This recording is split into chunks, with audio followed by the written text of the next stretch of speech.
নমস্কার সবাইকে, Tumpa kitchen YouTube চ্যানেলে আপনাদের সবাইকে স্বাগতম। আজ পবিত্র কামোদা একাদশী ব্রত। আজকে আমি রান্না করলাম মজাদার সাকুর পোলাও।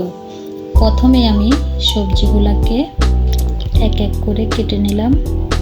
এখানে নিয়ে নিলাম মিষ্টি কুমড়া, আলু আর পেঁপে। এরপর সবজিগুলোকে ধুয়ে নিলাম ভালো করে। সাকুগুলোকে রাত্রে ভিজিয়ে রেখেছি, এখন ভালো করে ধুয়ে নেব। এখানে নিলাম মিষ্টি কুমড়া, বাদাম, আলু, পেঁপে আর নিলাম সাকু।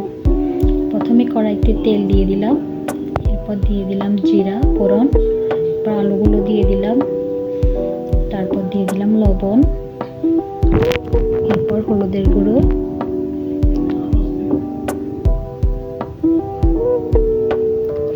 দিয়ে আলুগুলোকে ভালো করে একদম লাল লাল করে ভেজে নিব।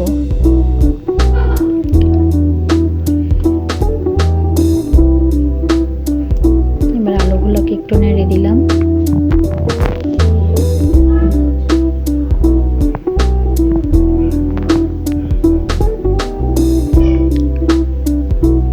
আলুগুলো ভাজা হয়ে আসছে।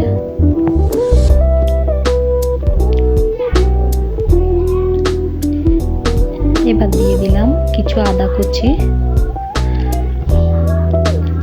কিছু টুকরো করা কাঁচামরিচ দিয়ে আবারও আলুগুলোকে নেড়ে দিলাম।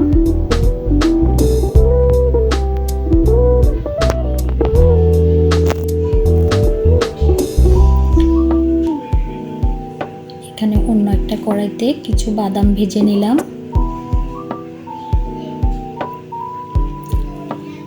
বাদামগুলো নেড়ে দিলাম, ভাজা হয়ে গেলে তুলে নিব। আলুগুলো ভাজা হয়ে আসছে।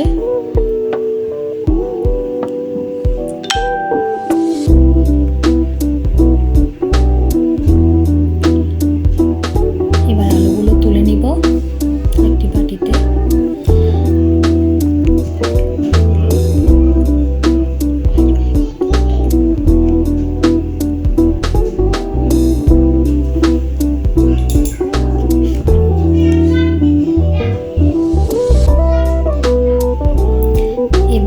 পেঁপেগুলো ভেজে নিলাম।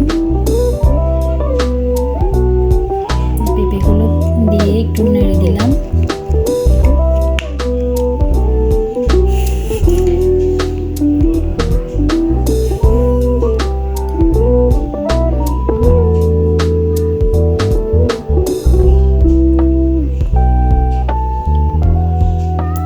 এখানে দিয়ে দিলাম হলুদ গুঁড়ো, লবণ দিয়ে পেঁপেগুলোকে ভালো করে লাল লাল করে ভেজে নিব। পেঁপেগুলো তুলে নিলাম।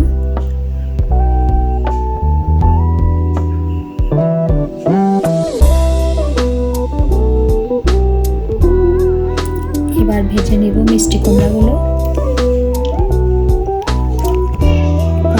কড়াইতে দিয়ে দিলাম লবণ, হলুদ গুঁড়ো, কাঁচামরিচ দিয়ে কুমড়াগুলোকে লাল লাল করে ভেজে নিব।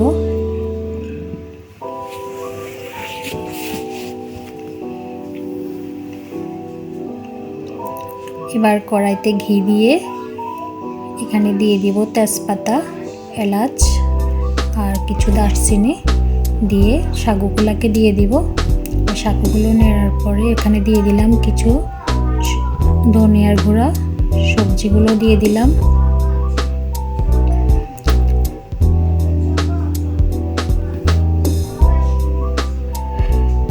এখানে দিয়ে দিলাম 1 চামচের মতো চিনি।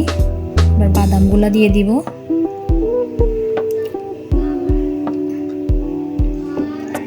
দিয়ে ভালো করে মিশিয়ে নিব।